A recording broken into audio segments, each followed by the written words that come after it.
again to another Java short tutorial, and in this tutorial I'm going to talk about method overloading, or method overloading in Java to be precise. So for that I'm going to open the student class. So say if for the student class I want to also store the total marks that the student has earned. So in this particular case I'm going to define that as a double total marks. I'm going to generate a getter method to get the total marks.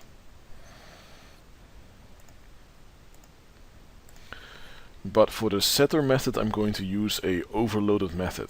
So the easiest way to explain what the overloaded method is just by doing this example.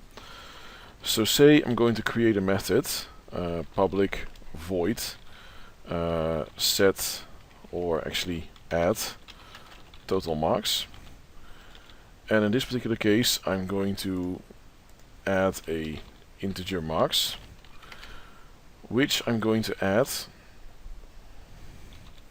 to the total marks that I've set globally. Okay, so basically I'm receiving an integer and I'm adding it to the double total marks, which can then be retrieved from there. So let's take a look at the test program that I have. So basically the test program I did in one of my previous videos. So say if for student 2 I'm going to add the total marks, which is 10, and then going to use a system.out.print line to basically print it.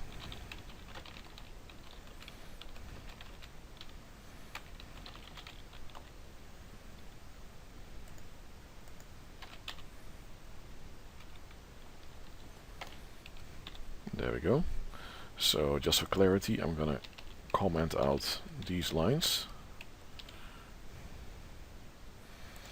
Okay, now run this. So basically the total marks 10 should appear. So there we go. So let's add one more other set of marks. For example 5 marks. So now the total should be 15. There it is. Okay, but so far I've not done anything different than actually showing a normal method. Okay, so where does the overloading comes in? The overloading comes in if I create another version of the method in the same class with the same name but different parameter list. So in this case, instead of saying integer marks, I am saying double marks.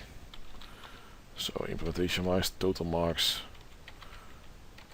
plus equals marks, which now gives me the benefit that if I want to add some marks, I can pretty much also add a decimal number. As a matter of fact, if I provide a integer number, it will automatically use the integer method to invoke, and if I provide a decimal number, the double equivalent, the decimal equivalent will be used. So now let's run one more time. So as you can see, 10 plus 5 plus 5.5 is 20.5. Okay, so just to recap so far, a overloaded method are two methods in the same class with the same name but different parameter list, which could be a different parameter list simply based on data type. Another way of overloading could be, if I create another one, I say double marks 1 and double marks 2. So in this case I have a overloaded method with the same name but different number of parameters. So in this case I'm going to say total marks plus equals marks 1 plus marks 2. Okay, it doesn't make a whole lot of sense from an example point of view, but it's just to illustrate it. So now I even have the option student2.add total marks 5 and 7.5. Okay, in this particular case, because I choose 5, I provide two parameters, one of them being an integer, one of them being a double. Even though an integer can be easily converted to a double, thus there's no error. So now if I run this, it's going to be 10 plus 5 is plus 5.5 is 20.5. Plus 5 is 25.5. Plus 7.5 will be 32.5 if I'm not mistaken. Let's run. Oh, 33, sorry. Yes, I forgot the other half. 33. So there we go. So yeah, there you have it. 3 examples of method overloading.